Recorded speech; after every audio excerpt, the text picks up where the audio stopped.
আসসালামু আলাইকুম। আসিফ আকবর। হ্যাঁ, উনি বলছে যে প্রয়োজনে আমরা সাইবেরিয়াতে খেলতে যাব, কিন্তু আমরা ভারতে খেলতে যাব না।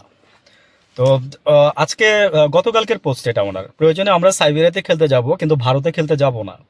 তো এইদিকে গতকালকে আবার আসিফ নজরুল আপনার বিবৃতি দিচ্ছে এটা নিয়ে। তো উনি বলছে যে ভারত থেকে আসলে কি এগুলো হচ্ছে। তো এর মধ্যে যেটা মজার বিষয় সেটা হচ্ছে পাকিস্তান এর মধ্যে অফার দিচ্ছে যে ঠিক আছে, ভেন্যু হিসাবে মানে স্থান হিসাবে আমরা পাকিস্তান খেলার আয়োজন করব। তো যখন আসিফ নজরুল ওই কথা বলছে, যখন পাকিস্তান এই কথা বলছে, তখন মনে করে যে ইন্ডিয়া এখন নড়াচড়া বসছে আর কি, এখন ভালোভাবে নড়াচড়া বসছে। দেখেন মানে কত ছোট মন মানসিকতার পরিচয়।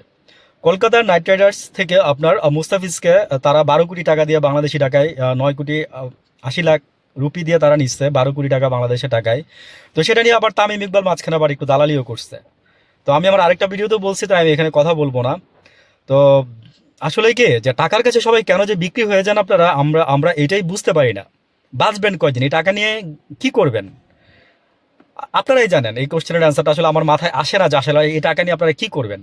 টাকা হজম করারও কিন্তু একটা বিষয় থাকে।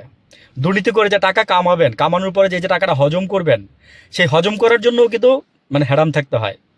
তো এগুলো কেন করেন আমি জানি না। মানুষের ভালোবাসা নিয়ে মারা যান, মানুষের ভালোবাসা নিয়ে যদি মরতে পারেন, এই পৃথিবী থেকে যেতে পারেন, আলহামদুলিল্লাহ।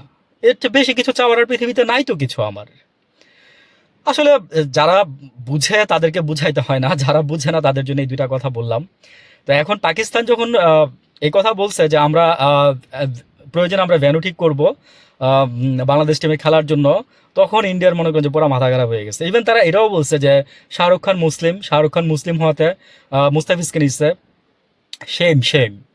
তো যোগ্যতার ভিত্তিতে সবকিছু বিচার করা উচিত, আমি এটাই বলবো যে আপনারা। তবে এখানে একটা রাজনৈতিক বিষয় আছে, আমি বললাম না যে ভারত সবসময় খেলার মধ্যে রাজনীতি ঢুকাই দেয়, বা আপনার রাজনীতির মধ্যে খেলা ঢুকাই দেয়। তো ওরা চাইছিল যে এখানে, আমি যেটা শুনছিলাম যে বিশ্বাস হয় না যদিও আমার, তবে আপনাদের সাথে শেয়ার করে রাখি। সেটা হচ্ছে যে আমাদের নির্বাচন বানচাল করার একটা প্ল্যান চলতেছিল আর কি। তো এরকমই আমি শুনছি খেলাকে কেন্দ্র করে আর কি। তো নির্বাচন হয়ে যাবে এটা আমি বলে দিছিলাম আজকে থেকে আরো 8 মাস 10 মাস আগে। আমি বলছিলাম যখন তারেক লন্ডন থেকে আসছে, তারেক জিয়ার সাথে দেখা করে ইউনূস সাহেব আয়শা যখন বলছে কংক্রিট সিদ্ধান্ত, হ্যাঁ দুইজন হাতে হাতে শেক হ্যান্ডস করছে, তখনই আমি বলছি নির্বাচন হয়ে যাবে। অনেকে অনেক কথা বলছে নির্বাচন হবে না, এখনো অনেক কথা বলতেছেন যে নির্বাচন হবে না।